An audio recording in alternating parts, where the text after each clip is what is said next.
Le système 4-2. Ce type de système est utilisé par la plupart des équipes. L'équipe est composée de 2 spécialistes en passe et 4 attaquants. Les avantages. Toujours on a 3 défenseurs arrière sans anticipation d'un passeur pénétrant au filet. Toujours avoir 3 réceptionneurs sans passeur pénétrant. Les inconvénients. Seulement 2 attaquants avant en tout le temps. Si le passeur est en 2, il y a seulement des attaquants en position 3 et 4. Les permutations permettent à des joueurs spécifiques d'être à leur place sur le terrain malgré la rotation de l'équipe. Alors, les passeurs sont toujours en opposition sur la ligne avant et la ligne arrière. Le meilleur attaquant se trouve en général en position 4. Passeur avant qui passe seulement entre les positions 3 et 2. Les joueurs 3 et 6 peuvent être aussi des spécialistes contreurs. Il peut aussi y avoir une pénétration d'un passeur afin d'effectuer des combinaisons.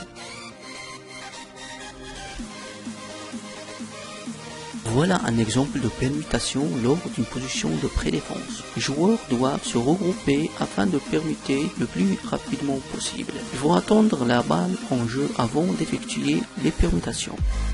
Il existe différents types de formations pour réception. Voici les principales. Le passeur en poste 4. Le passeur qui se trouve en position 4 doit aller se placer vers la position 2.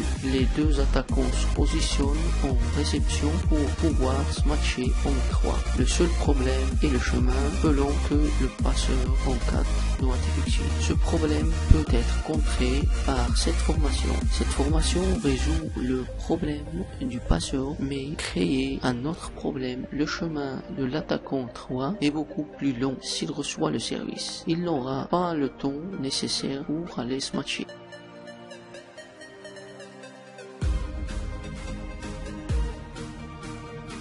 Passeur en 3. Le passeur se place directement près de la position 2 pour faire la passe. L'attaquant 4 attaquera en 4, alors que l'attaquant 2 pourra attaquer en 2 ou en 3 selon la combinaison choisie. Le passeur en 2 reste dans sa zone et les attaquants 3 et 4 attaquent respectivement en position 3 et 4. Une autre possibilité avec un passeur en 2 est de laisser l'attaquant en 3 pouvoir attaquer en 3 ou en 2.